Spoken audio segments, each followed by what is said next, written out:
내일 모레가 추석입니다. 우리 민족 고유 명절 추석. 참 이스라엘의 추수감사절과도 같은 아름다운 절기라고 생각이 됩니다. 이 추석이라는 단어가 참 멋있게 지어진 이름인데 가을 저녁 아닙니까? 가을 저녁. 농사꾼이 이른 봄부터 땅을 일구고 씨를 뿌리고 또 여름 내내 또 김을 매면서 땀방울을 흘리고 고생한 끝에 가을에 가서 결실을 거두게 되고, 이렇게 다 거둔 저녁, 다시 말하면 가을날 이제 늦어막하게 하나님의 이 주신 은혜를, 오국백과 이 은혜를 맛보면서 하늘의 하나님 앞에 감사로 영광을 올리드리는, 또 그리고 이웃들과 형제자매들과 함께 나누는 바로 이러한 날이 바로 추석이 되겠습니다. 그래서 추석을 추석되게 우리가 보내려면 어떻게 해야 될까? 우리는 세 가지로 생각을 해보고자 합니다. 첫째, 추석을 추석답게 보내려면 수고가 있어야 한다. 할렐루야. 인간이 살면서 누리는 보편적인 즐거움은 먹고 마시는 이 수고의 낙이라고 말씀을 합니다. 오늘 말씀 속에도 사람들이 사는 동안에 기뻐하며 선을 행하는 것보다 더 나은 것이 없는 줄을 내가 알았고, 사람마다 먹고 마시는 것과 수고함으로 낙을 누리는 것, 이것이 하나님의 선물인 줄을 또한 알았도다 이랬습니다. 수고함으로 낙을 누리는 것. 오늘날에 많은 사람들이 젊은 날에 돈 많이 벌어서 나이 들어서는 노력하지 않고 여행 다니면서 떵떵거리고 살겠다, 이렇게 꿈을 꾸는 사람이 많이 있습니다. 그리고 그 꿈이 참 이게 아름다워 보입니다. 그러나 그거는 인간의 정욕과 죄에 대해서 하나님을 알지 못하는 인생들이 그렇게 사는 것이고, 주의 백성들은 하나님이 주시는 그 생명 동안에 늘 선을 행하며 수고해서 그 낙을 누리는 그런 은혜가 있어야 될 줄로 믿습니다. 내가 아무리 억만금을 쌓아놔도 그건 내 거니까 내가 일평생에 이제 마음 놓고 떵떵거리 먹고 살겠다, 그렇게 살라고 주시는 것이 아니라 하나님의 깊으신 뜻 안에서 그 물질을 아름답게 청지기적으로 사용하면서 장차 심판하실 하나님 앞에서 우리가 아름답게 살아야 하겠고, 세상을 사는 동안에 빛되고 소금된 삶을 살아야 될 줄로 믿습니다. 전도서 5장 18절 19절에도 이렇게 말씀합니다. 사람이 하나님의 주신 바 그 일평생에 먹고 마시며 해 아래에서 수고하는 모든 수고 중에서 낙을 누리는 것이 선하고 아름다움을 내가 보았나니 이것이 그의 분복이로다. 어떤 사람에게든지 하나님의 재물과 부요를 주사 능히 누리게 하시며 분복을 받아 수고함으로 즐거워하게 하신 것은 하나님의 선물이라. 이게 뭐 하나님의 선물이라고 전도서 3장에도 5장에도 우리 하나님은 그렇게 이게 선물이라고 했습니다. 그러니까 우리가 이 추석을 보낼 때에 이번 추석에 먹을 것이 없어서 공고한 사람이 있으면 손을 한번 번쩍 들어주시면 우리가 함께 그 은혜를 나눌 수 있도록 될 줄 믿습니다. 뭐 자존심 안 싸우면 손 한번 번쩍 들어주세요. 이번 추석에 먹을 거 없다. 원래 목회자가 신방을 많이 해야 됩니다. 가정을 신방하면서 삶의 애로사항이 뭔지, 고통이 뭔지, 먹을 게 있는지 없는지 늘 살펴보면서 성도들 돌아봐야 되는데, 이 시대가 살만하고 먹고 살만하고 또 하나님 앞에 이 겸손하지 못하고 하다 보니까 있으면 있는 대로 거들먹을 부리고 없으면 없는 대로 자존심 상한다고 도무지 목회자에게 문을 열어주질 않아요. 목회자의 사역 중에 신방이 하나가 있거든요. 중요한 거거든요.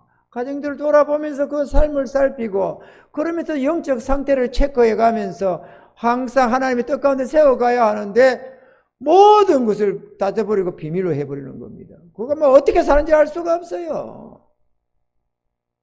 그리고 또 요즘 시대에 뭐 개개인의 프라이버시 찾아서 하면서 이게 무슨 핵에 망측한 짓을 하는지 모르겠어요. 여러분은 그러지 마시길 바랍니다. 할렐루야. 하나님 앞에 사는 것이 프라이버시가 웬 프라이버시입니까? 자기 삶을 정리해놓고 하나님 앞에서 은혜도 구하고, 어려우면 어려운 대로 하나님 앞에 은혜를 구하고, 잘 살면 사람들은 하나님 앞에서 영광 돌리고 그렇게 살아야지. 뭐가 부끄럽다고 부끄러운 죄 때문에 그게 부끄러운 거고, 그 마음에 그 모습이 부끄러운 거지. 사람이 살다 보면은 실패도 하고 성공도 하고 그러는 거 아니겠어요? 아멘이죠?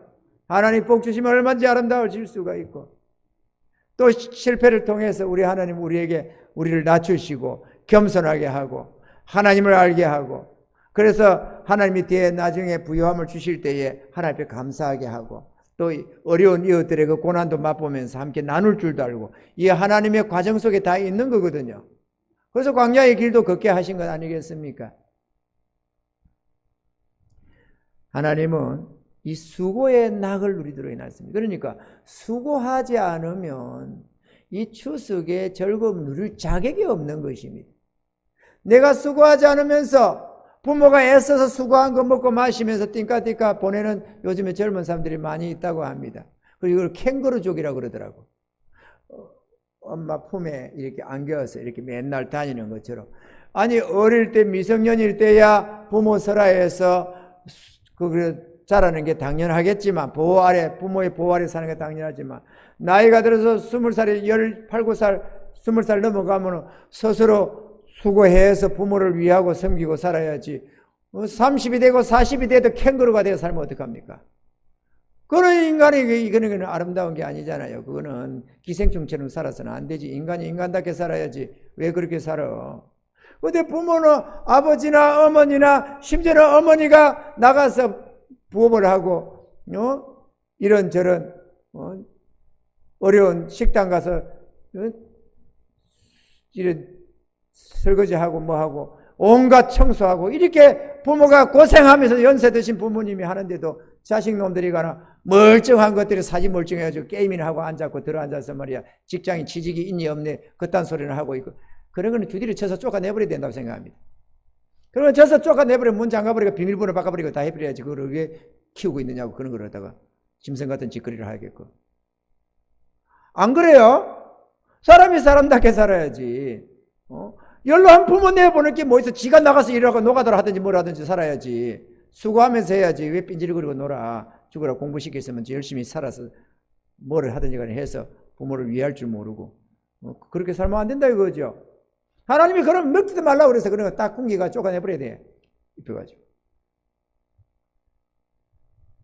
그러면 안 된다. 수고함으로 즐거워하는 것. 그 수고의 소산을 누리며 즐거워하게 하신 것이다.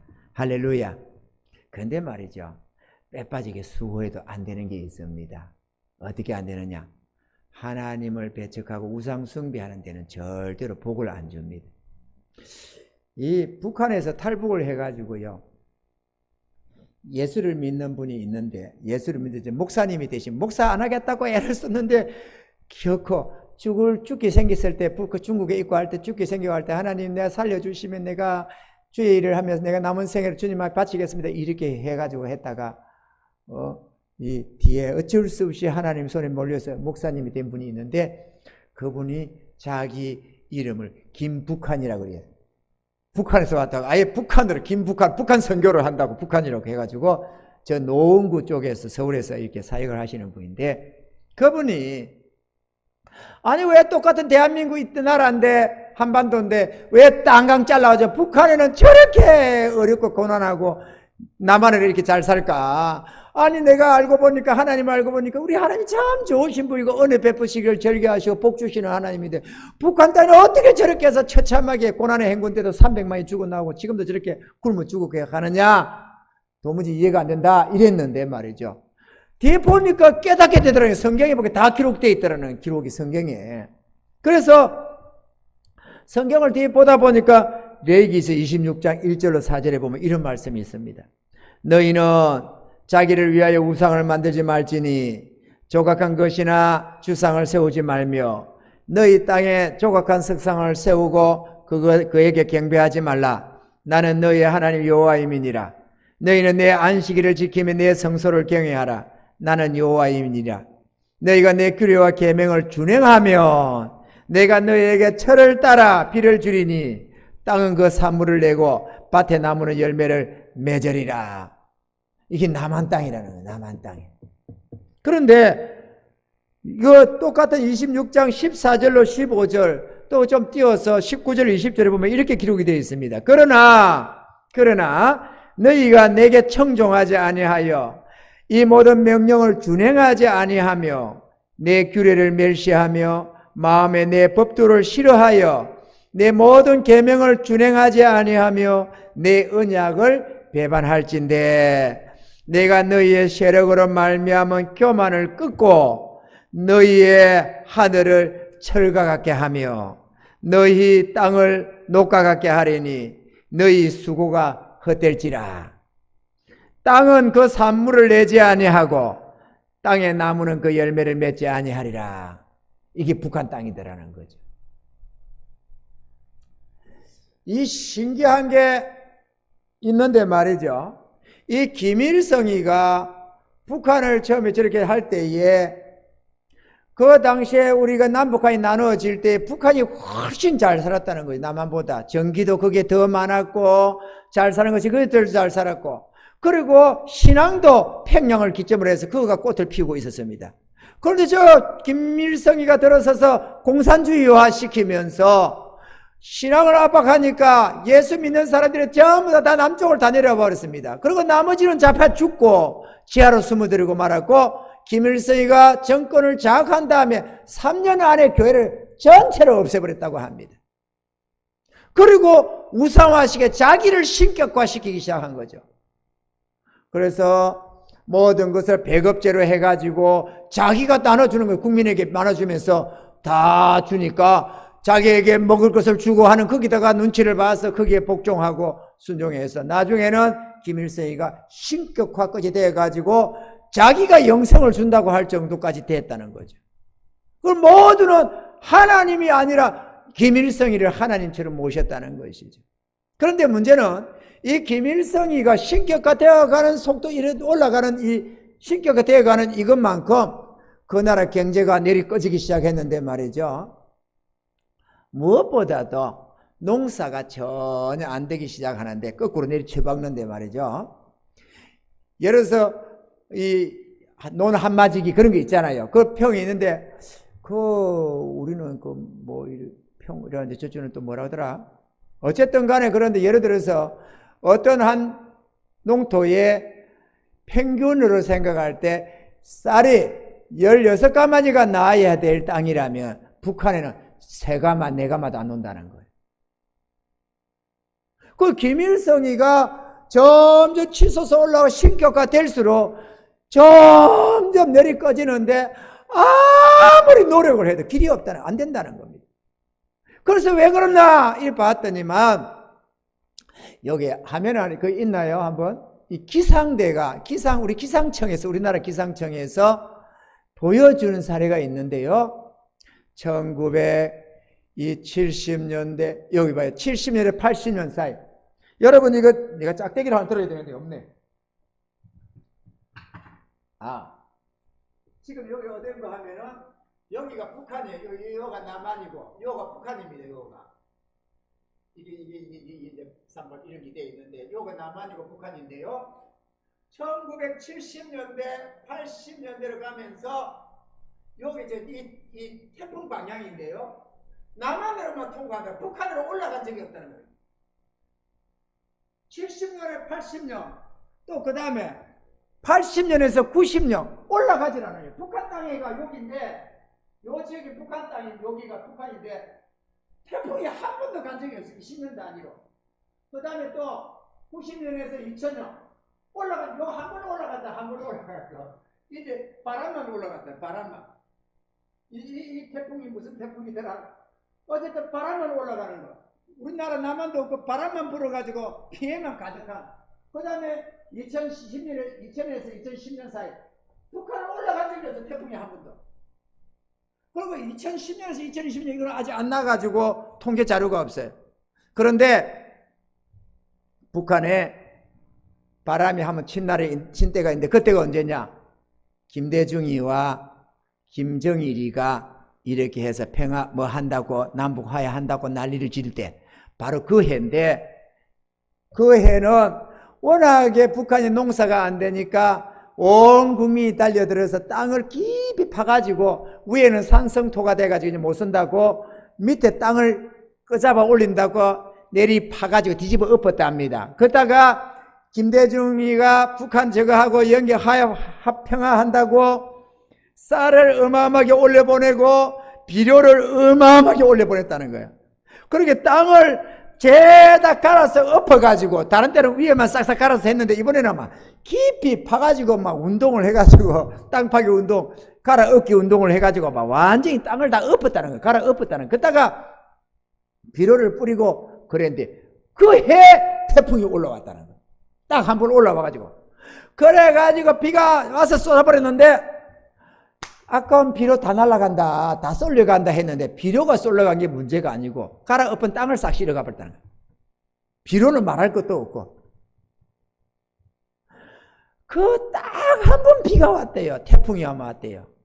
태풍이 와서 비가 와가지고 쏟아부어서 산천에 내려 쏟아줘야 땅이 되는데 오늘 우리 하나님의 말씀처럼 너희가 내 명령을 들으면 시후에 비를 내려서 소산물을 너희에게 허락하겠는데 너희가 우상 숭배하면은 내가 하늘을 철과같이 해버리고 하늘이 철이 되고 땅이 노시 되면 무슨 농사가 지어지느냐 이거지. 아무것도 거둘 수 없는데 이 목사님 하는 말씀이 그날에는 이 농사를 지으면 군인들이 다 돌아서 총 들고 이렇게 보초를 다 선답니다. 왜냐하면 훔쳐가면 안 되니까 다 먹을 게 없으니까. 그런데 한 해는 저기가 보초를 안 쓰더래요. 그 김대중이 그 한 뒤끝인가 봐요. 보초를 안 쓰더래요. 그래서 아니 왜 군인이 안 썼냐? 그랬더니만은 학교 갔다 오다 보니까 그러니까 친구가 하는 말이 그거 한번 봐라. 그래서 저 논에 가서 쌀을 한번 싹 훔치니까 알맹이가 하나도 없대. 쭉쟁이 뿌이더래요. 그리고 군인이 보초를 쓸 필요가 없었던 거예요. 싹 없어져가지고. 그래가지고 저들은 농사를 짓는다고 논에고 바치고 애기 다루듯이 하다못해 옥수수를 심어도 애기 다루듯이 물을 준다는 거예요. 애기 다루듯이 물을 거기다가 다 뜯어 날라가지고 뭐 묘에다가도 나락에도 물을 주고 옥수수에도 물을 주고 그렇게 죽자 사자 하는데도 도무지 생산량이 일어나질 않는다는 거예요. 내리 꺼져 가지고는 바닥에서 그냥 그대로 쪼개 간다는 거예요. 농사가 원래 지으면 풍년도 있고 흉년도 있고 이렇게 좀 들쑥날쑥하는 법인데 이거는 수십 년 동안 내리쳐져 가지고 쫙게 바닥에만 긴다는 거예요. 절대로 올라오지 않는다는 거예요. 아니 다른 나라 같으면 이해를 하는데 신톱 우리 대한민국 땅 아닙니까? 그지 남북한에. 원래 북한에 농사 잘 됐어요. 우상숭배하면 하나님이 복을 안 주겠다고 기록했는데 하나님이 태풍의 진로를 봐가지고 한 번도 위로 올려주고 비가 쏟아져야 뭔가 땅이 되지. 비를 안 주는데 어떻게 땅이 농사가 지어집니까? 우리 개개인의 삶도 마찬가지입니다. 이 풍요로운 삶 속에 있으니까 덩달아서 많이 되지기는 하지만 그럼에도 불구하고 개개인의 삶에 있어서 하나님 경외함이 없는 인생은 평강이 없습니다. 하나님 경외함이 없는 인생은 평강이 없어요. 돈은 많이 벌어서 떼부자가 될지 몰라도 하나님 경외함이 없는 사람은 평강이 없습니다. 여러분 놀랍게도 말이죠. 이번에 저 세계 최고의 재벌을 했던 빌 게이츠가 사형을 당하게 됐습니다. 이번 10월 5일 날 사형당합니다. 그 어마어마한 부자도 악을 행하고 온갖 짓거리를 하다가 이분이 사형을 당해요. 근데 힐러리 클린턴도 사형을 당했습니다. 나 그 사형 당한 줄 몰랐어요. 힐러리 클린턴 그 뭐 미국 국무장관도 되고 뭐도 하고 얼마나 그죠 클린턴 대통령의 부인이었잖아요. 근데 그 많은 짓거리를 악을 해가고 짓거리를 한다는 소리를 많이 들었는데 딥스들과 함께 막 이렇게 저렇게 하고 온갖 작전을 짜고 뭐 정치판에도 온갖 수작을 다 부리고 한다는 소리 들었는데 죽었더라고. 이미 벌써 4월 26일 날 교수행 당했대요. 벌써 당했더라고. 그렇게 살면 많으냐고. 여러분, 아무리 재산을 많이 쌓고 부귀영화를 누리기로 했으니 악을 행해가지고는 뒤끝이 안 좋다 이거죠. 아멘입니까? 평강이 없어요. 아무리 수억만금을 쌓아놔도 하나님 경외함이 없는 자는 온갖 폐역질은 다 해도 절대로 평강이 없습니다. 마음에 평안이 없습니다. 마음이 공허하고 뻥 뚫려가지고 여기 채울 길이 없어요. 이 마음의 허망함을. 아멘입니까? 하나님이 계셔야 마음에 평안이 오고 만족함이 있는 겁니다. 재산이 많다고 되는 게 아니에요. 왜냐하면 이 마음에 뻥 뚫리면 돈이 많이 없어서 가진 게 없어서 그런 게 아니고, 가난한 사람은 내가 가진 게 없어서 그러는 줄 알아요. 이 마음에 이 뚫림이, 허망스러움이. 그런데 억만금을 가져도 이게 안 됩니다. 왜냐? 이 마음은 영이잖아요. 영을 육의 것으로 많이 가졌다고 영이 만족해지는 게 아니에요. 영이기 때문에 우리를 지으신 하나님을 모셔야만 여기 만족함이 들어와요. 온 우주보다 크신 하나님이 내 안에 들어오셔야 영원한 만족함이 생기는 것이지, 그렇지 않으면 여기는 뻥 뚫려 공허함을 채울 길이 없어요. 대동기계 김삼만 회장님, 우리나라 농업을 선구주자 아닙니까? 김삼만 대동기계. 그 어마어마한 회장님이 한국과 일본이 아무 차관 거래가 없고 국교가 무엇이 없을 때에 그분이 홀로 일본에 들어가서 차관을 얻어가지고 그 대동기계 그거를 해나가고 하던 대단한 분입니다. 그러던 그분인데, 그분이 나이 60이 넘어가지고 소파에서 이렇게 있었는데 사모님이 본다 보니까나 아니 뭐 수건을 하나 이렇게 해서 뒤집어 쓰고 이렇게 해서 좀 쉬고 계시나 했더니만은 좀 있으니까 어깨가 흔들리기 시작하는 거예요. 의가 있더만은 좀 있으니까 막 울기 시작, 통곡을 하게 우는 거예요. 막 우시는 거예요. 그래서 사모님이 놀래가지고, 아내가 놀래가지고, 아니 왜 그러십니까? 왜 그러십니까? 회장님 왜 그러십니까? 너무 허망하다는 거예요. 인생이 너무 허망하다는 거예요. 그 어마어마한 재벌이 허망하다는 거야. 그동안에는 성공한다고 새거바지게 노력한다고 뭘 모르고, 성공한다고 사업 성공시키고 뭐하고 한다고 한다고 보자면 그러나 모르고 있었는데 이렇게 이루어놓고 보니까 너무 인생이 허망하다는 거예요. 여러분, 그거는 억만금을 가져서 소용이 없어요. 여러분이 수백조를 가져서 소용없어요. 이 마음의 허망함은 채워지는 법이 없습니다. 하나님이 들어오셔야 됩니다. 예수 그리스도를 모시고 하나님이 임하면 모든 것에 만족합니다. 아무것도 없어도 만족해져요. 영혼의 만족은 하나님이 계셔야지. 우리 영혼이 하나님 품에 거할 때만 만족함이 있는 것이지, 그런 만족이 없어요. 평강이 없어요. 우리 모두는 예수를 믿고 하나님의 용서함을 받고 하나님의 구원함을 얻고 주의 자녀가 되어서 하나님 모시고 사는 삶이 가장 행복한 삶입니다. 이거는 세상에 속한 사람하고는 비교가 안 되는 겁니다. 하늘과 땅 차이만큼 차이가 납니다. 그러므로 예수를 믿으셔야 됩니다. 할렐루야. 수고한다고 되는 게 아니야. 북한 사람들이 정말로 빼빠지게 그냥 몸부림을 치는데도 소용이 없다는 거죠. 곡식이 안 자라는데 어떡합니까? 그런데 신기하게도 놀라운 거는 저기 압록강, 두만강 있잖아요. 그런데 그 신기하게도 그 강을 해가지고 중국과 북한으로 되어 있는데요. 그 강 중간에 이런 데는 북한 것도 있고 중국 것도 있고 그렇다네요. 그런데 신기하게도 중국 쪽은 푸르는데 북한 쪽은 자갈밭이고 뭐시 그렇대요. 자갈이고 뭐시 그렇대요. 나눠진 그것까지도 그렇대 있대요. 그 중국 땅에는 푸르른 옥수수 때도 막 금직금직 이렇게 자라는데요. 북한에는 조그맣게 노래 이렇다는 거예요.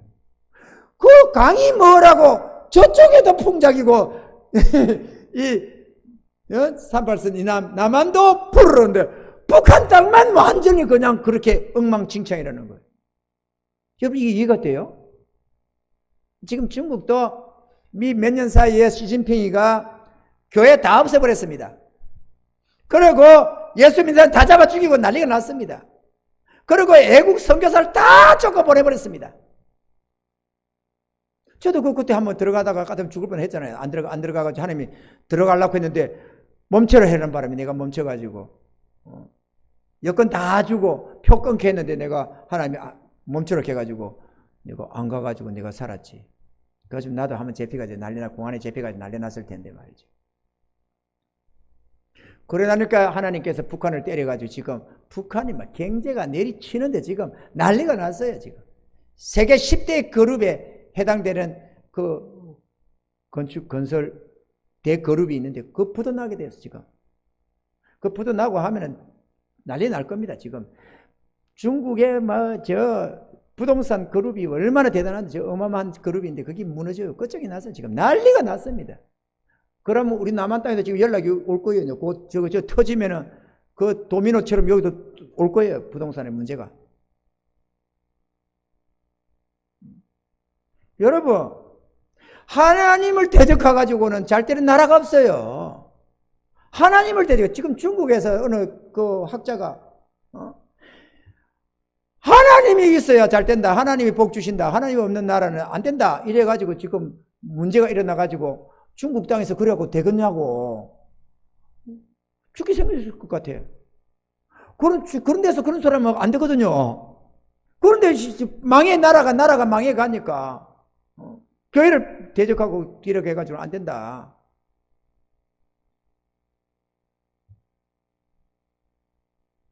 여러분, 우리는 생각할게 내가 노력해서 벌어먹는다.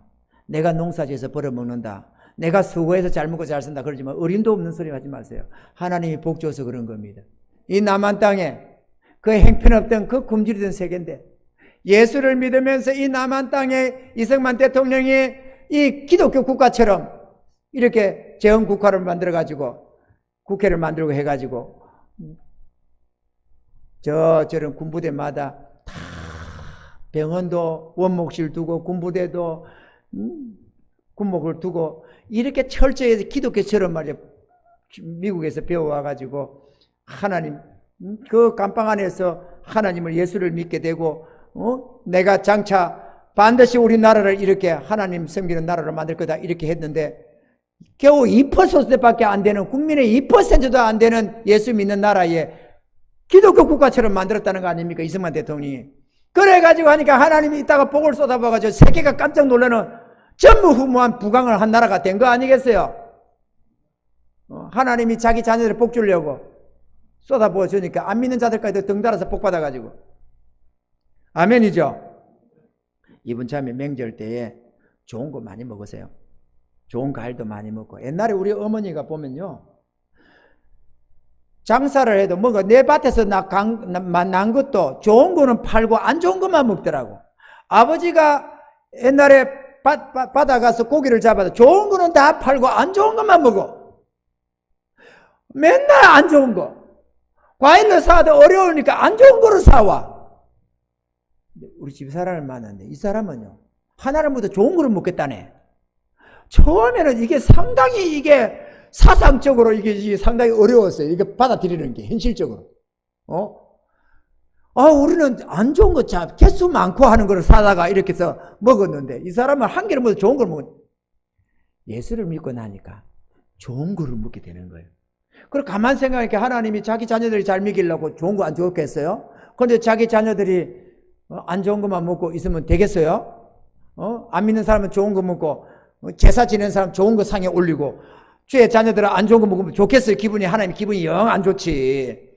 그래서 제가 드리는 말씀이 카드를 긁어서라도 좋은 거 먹어라. 하나님 책임질 테니까 하나님 책임져 주세요. 이거 내가 일단 돈이 없어서 일단 카드를 긁습니다. 일이라도 해서라도 좋은 거 먹고 하나님께 감사 많이 하시라. 그래 하나님께 영광 돌리고 그러면 하나님 책임져 주신다. 근데 어느샌가 우리 카드 긁으면서 먹는 사람이 없어졌어요. 그죠? 그전엔 제가 그랬거든요. 명절 때 카드라도 긁어서라도 조금 사다가 입에 치료한다고 하지 말고 박스떼기라도 사다가 먹어라. 하나님 앞에 감사하면서 그러면 하나님 복 주신다.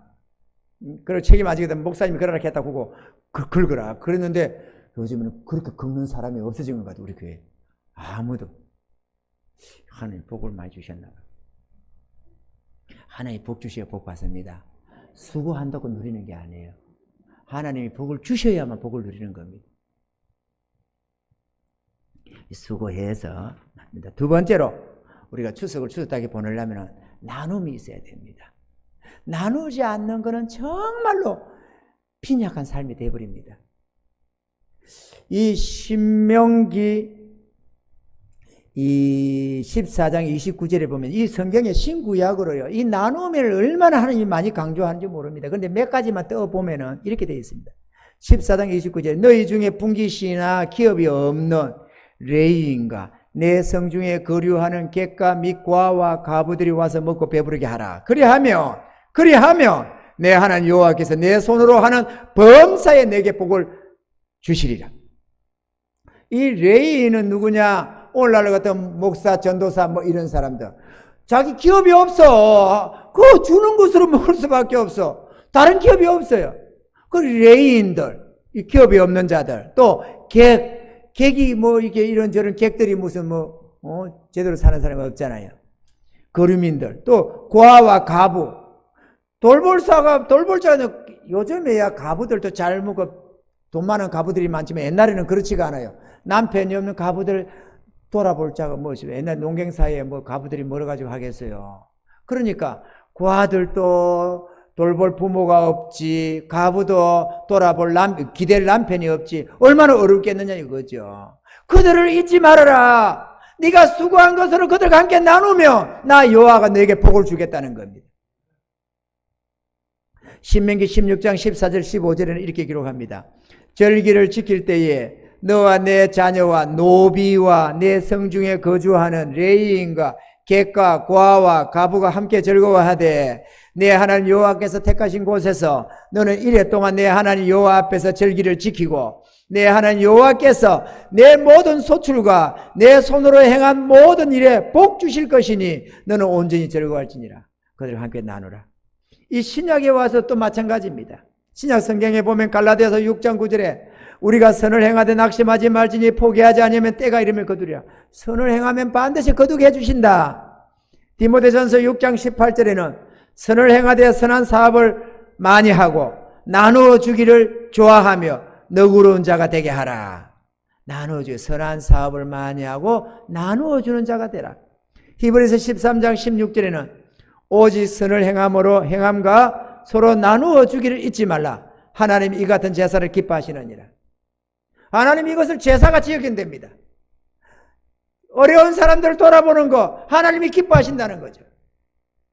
나 혼자 잘났다고 잘 먹고 잘 사는 그건 저주에 해당됩니다. 그거는 하나님의 심판의 날에 영원한 저주가 되어버립니다. 여러분, 나무를 한번 생각해 보세요. 과일 나무도 사람도 나무라 합니다. 우리의 어떤 행위들을 행실하잖아. 열매실자를 쓰잖아요. 행실. 저 사람의 행실이 나빠, 저 사람의 행실이 좋아. 우리도 나무에 열매를 친다 이거죠. 나무가 있는데 한 그루가 있는데 이 두 그루가 한 그루가 있다 칩시다. 한 그루가 있는데 과일에 감나무로 치든지 사과나무로 치든지 열매가 막 주렁주렁 열렸습니다. 막 맛도 좋아요. 틈실하게 열었습니다. 그러면 열매가 열리면 새들도 먹고 들짐승도 먹고 사람도 따먹고 들어는 자기에게 떨어져서 뿌리에 영양소도 되고 이러는 거 아니겠어요? 우리는 그걸 좋은 나무다 귀하게 대접합니다. 그런데 나무가 한 그루 있는데 과일 나무인데 열매가 하나도 없어. 잎사귀만 무성한 거야. 그걸 우리가 좋은 나무라고 하겠어요? 좋은 나무가 아니에요. 누군가가 따먹을 열매가 없어. 누릴 수 있는 게 결실이 없어요. 새들도 먹을 것이 없어. 짐승들도, 길짐승도 먹을 게 없어. 사람이 그 옆에 가도 하나 따먹을 게 없어. 그런 나무가 무슨 필요하냐? 잘라서 하목이나 쓸 뿐이지. 아멘이지요? 더 악한 것은 열매는 열렸는데 악한 열매가 있어. 먹으면 사람 죽는 거 그런 거. 그건 진짜 몹쓸 나무입니다. 근데 사람도 마찬가지입니다. 열매가 풍성한 나무가 있습니다. 사람들이 있습니다. 이 선한 열매가 가득하면 그 주변에 있는 사람들이 다 혜택을 누려. 가족이 있으면 가족들이 그 은혜를 누립니다. 그 한 사람으로 말미암아 가족들이 행복을 누려요. 친척들이 행복을 누립니다. 이웃들이, 직장 동료들이, 이런저런 사람들이 그 사람 때문에 위로도 받고 기뻐하고, 그리고 그 사람이 나중에 죽게 되면 막 사람들이 슬퍼하고 탄식을 하고 아쉬워하고 그리워하고 그렇게 되는 거예요. 그 사람은 좋은 나무입니다. 아멘이죠?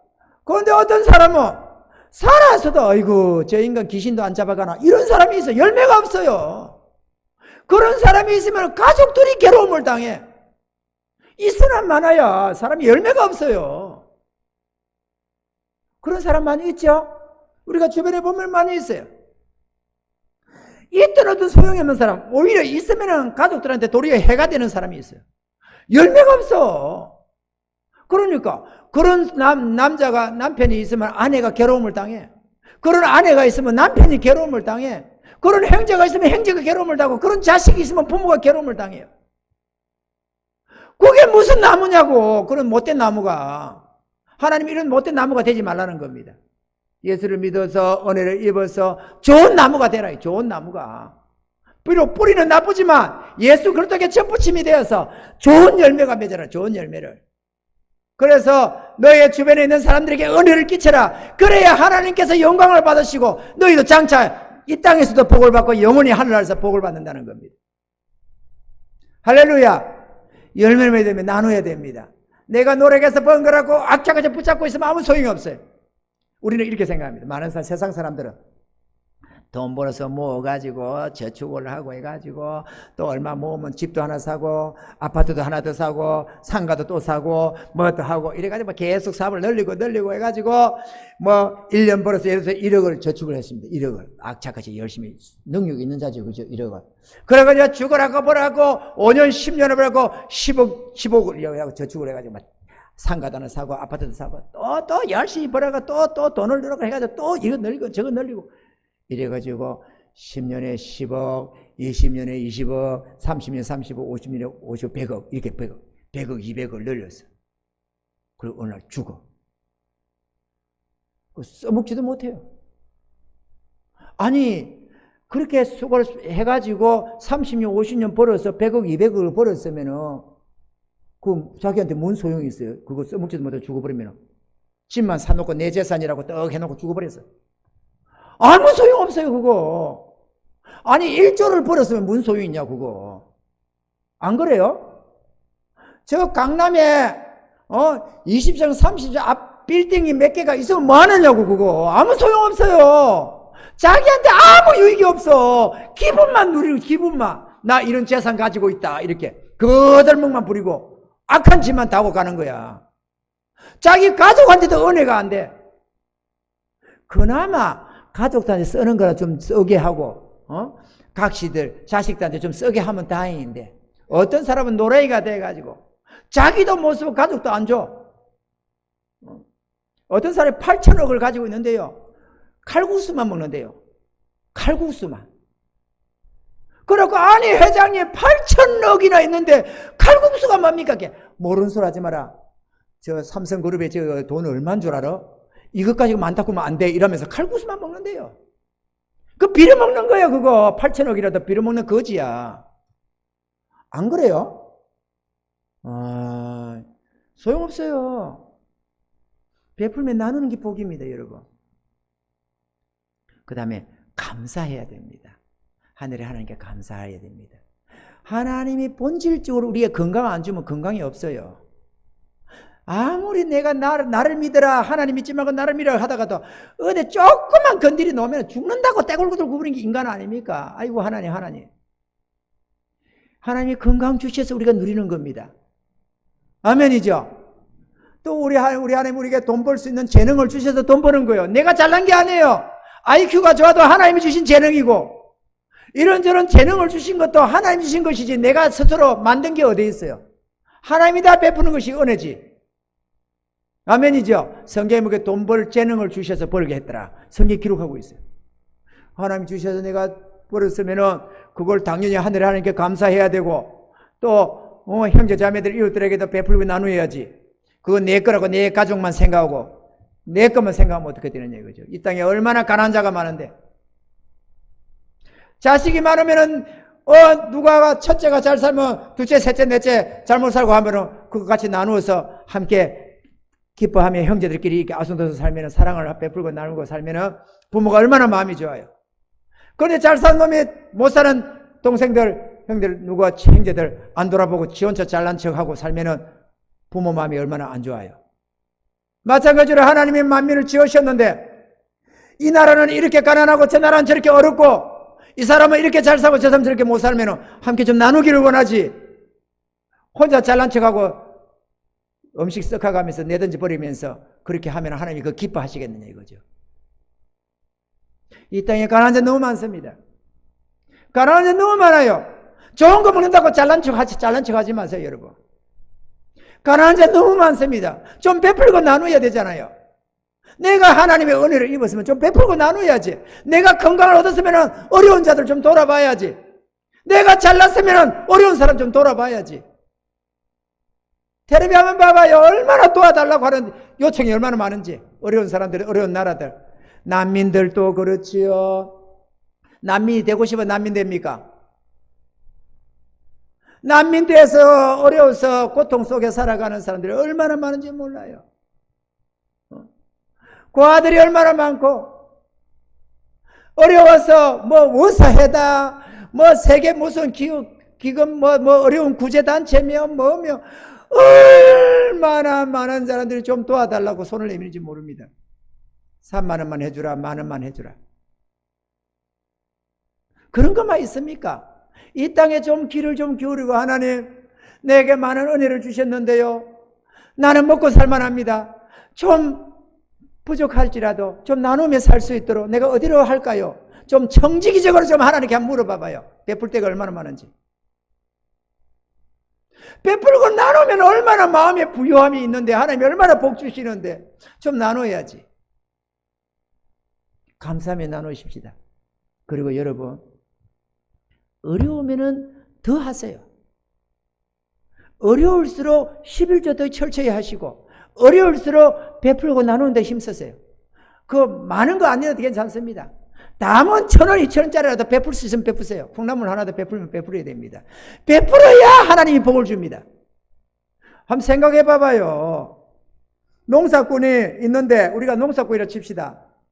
그런데 가을에 거두기를 원하는데 봄에 씨를 안 뿌려. 먹을 게 없다고 내가 다 먹어치워. 그러면 어떻게 가을에 거두느냐 이거죠. 내가 어려울수록 심어야 되잖아요. 내가 좀 굶더라도 심어야 그 다음에 거둘 게 있을 것 아닙니까? 하나님은 심으랍니다. 복을 줄 테니까 심어라. 선한 일에 부해라. 그러면 내가 복 준다. 성경이 이렇게 기록하고 있습니다. 잠언서 11장 24절 25절에 흩어 구제하여도 더욱 부하게 되는 일이 있나니. 잠깐만요. 이 뭐라고요? 흩어 구제. 흩어서 구제한대요. 베풀고 난대요. 흩어 구제하여도 더욱 부하게 되는 일이 있나니 과도히 아껴도 가난하게 될 뿐이라. 구제를 좋아하는 자는 어떻게 되고요? 풍족하여질 것이요. 남을 윤택하게 하는 자는 자기도 윤택하여지리라. 하나님이 없는 사람은 어림도 없는 것입니다. 내가 하나 나눠주면 내가 그만큼 부족해지기 때문에, 내 통장이 부족해지기 때문에, 내 먹을 것이 작아지기 때문에 절대로 못 나눕니다. 그러나 하나님 살아계심을 알고 모든 복의 근원이 하나님이심을 알고 하나님은 말씀하신 대로 이루신 줄 아는 자들은 베풀며 나눌 수가 있습니다. 그 베풀며 나누면 하나님이 복을 주기 시작합니다. 어려울수록 베풀며 나누십시오. 내 혼자 웃겨지는 것은 하나님이 복을 안 줍니다. 평생 돈은 좀 많이 저축을 할지는 모릅니다. 그러나 평생 공고하게 살다 죽습니다. 그러나 베풀며 나누는 자는 부유해집니다. 그러니까 어찌하든 베풀며 나누십시오. 자기 자식들한테 잘해주는 거는 베풀며 나눈다고 할 수가 없어요. 그거는 고슴도치 지색이 이쁘다고 주려는 건 당연하니까. 뭐 그것도 워낙 노래가 돼가지고 자식들을, 처자식들한테도 안 돌아보는 사람 같으면 거기라도 실천하는 게 1순위지만 그 다음에 넘어갈 것은 형제들, 이웃들, 친구들 돌아보는 겁니다. 어려운 자들은 돌아봐야 됩니다. 어려운 자. 저도요, 저 부산에 이모가 둘이 있거든요. 이모가 둘이 있어요. 원래 우리 어머니 형제가, 여형제가 4명인데 어머니가 맞이고 그 다음에가 큰 이모, 그 다음에 이 둘째 이모, 그 다음에 막내 이모 이렇게 있었어요. 이모가 셋째가 있었어요. 어머니가 일찍 돌아가셨고 그 다음에 큰 이모가 돌아가셨어요. 그냥 이모 둘이가 남아 있습니다. 근데 문제는 이 둘째 이모가 삶이 공고해요. 이 막내 이모는 딸이 하나가 있는데 딸이 그래도 괜찮게 살고 딸이 끔찍히 사이랑 이모를 돌아봐요. 그래서 내가 진짜 좋아하는 거는 이 막내 이모를 좋아하거든요. 같이 옛날에도 같이 있었고 항상 우리를 좋다고 아이고 너가 왔냐 말이라도 살갑게 대해왔어요. 그래서 그 이모는 좋은 거야. 그런데 둘째 이모는 말이 저거 이래가지고 그 이모가 무서운 거야. 우리는 그렇게 자랐어요. 나이가 들고 본 게 이모가 무서울 거 하나도 없더만 뭐 때문에 이모를 무서워했는지 모르겠어요. 그런데요 명절이거나 어디거나 마음을 쓰면 그 둘째 이모를 신경 씁니다. 내가 어려워도 그 둘째 이모다 신경을 쓰는 거예요. 왜냐? 그건 어려워요. 지금 생활이 어려워. 다리도 다치고 몸도 아프고 자식도 뭐 하나 있는데 그것도 뭐 별볼 없어가지고 형편없이 뭐 그러고 있고 남편도 뭐 이렇게 배지나 죽고 있고 너무 어려워요. 그리고 내가 좋아하는 거는 막내 이모인데 막내 이모는 한 번도 내가 돈 보낸 적이 없어. 둘째 이모로 이 이모는 내가 별로 안 좋아하는 이모인데 어려워 너무. 그러면 내가 남도 굳이 하는데 그거 안 해야 되겠어요? 마음 쓰는 거야. 이번 참에도 좀 하니까 이모가 아이고 너도 어려울 텐데 뭐 어렵게 하지. 그러나 더 어려운 사람이 있는데 어떻게 해요? 마음 써야지. 근데 그 공짜가 아니에요. 하나님이 채우신다니까.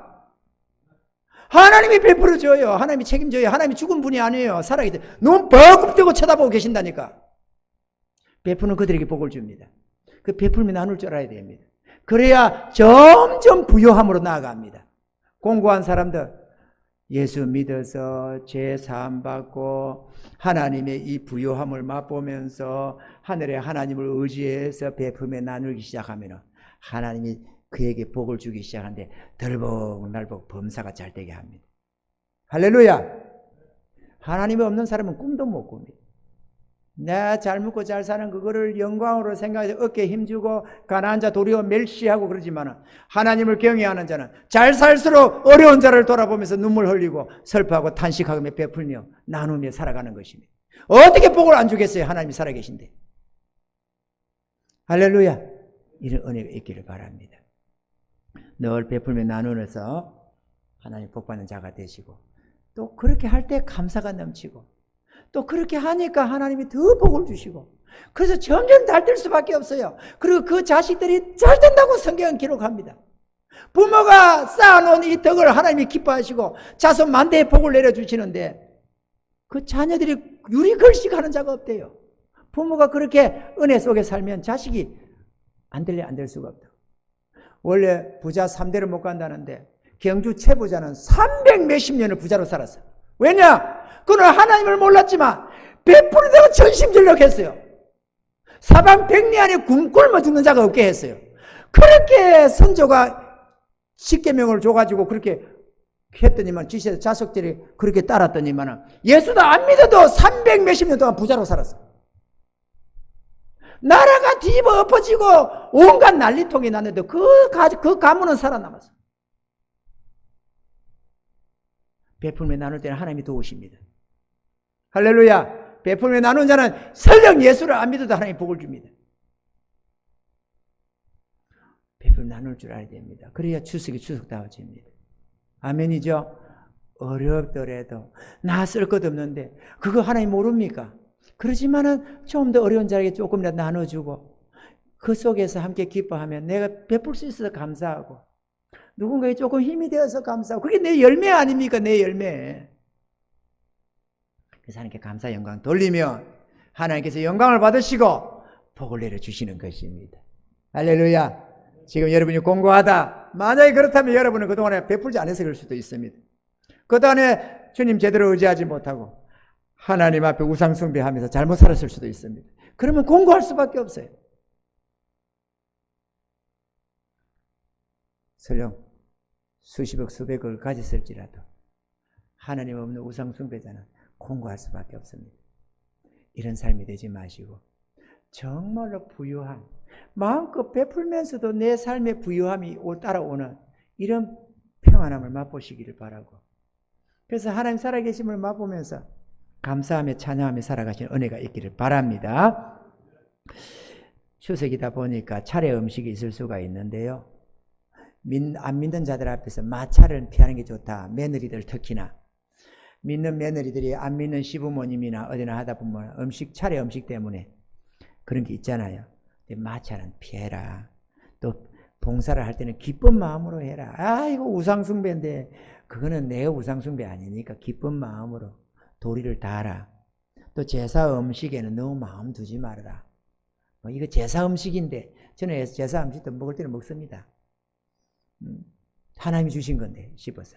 너가 뭐 귀신 먹으라고 했나? 하나님이 주신 거지 씹어서. 이 더러운 귀신들아 이러면서 내가 먹어버려. 절은 하지 않는 게 좋습니다. 그리고 어찌하든지 안 믿는 자들 복음 전할 기회를 모색해 해서 이 생명을 전할 수 있도록 이 영원한 지옥 행보를 피하고 하나님 나라에 영원히 가서 행복을 누릴 수 있도록 영원한 생명을 전하는 데 힘쓰시기를 바라고 하나님의 이 은혜를 전해서 함께 이 땅을 살 때도 이 행복을 맛보며 살아갈 수 있도록 애쓰고 수고하는 우리 모두 되었으면 바랍니다. 이렇게 한다면 추석이 추석답게 아름다운 추석 명절을 보낼 수가 있을 줄로 믿습니다. 이런 은혜가 우리 모두 있기를 지금 축원합니다.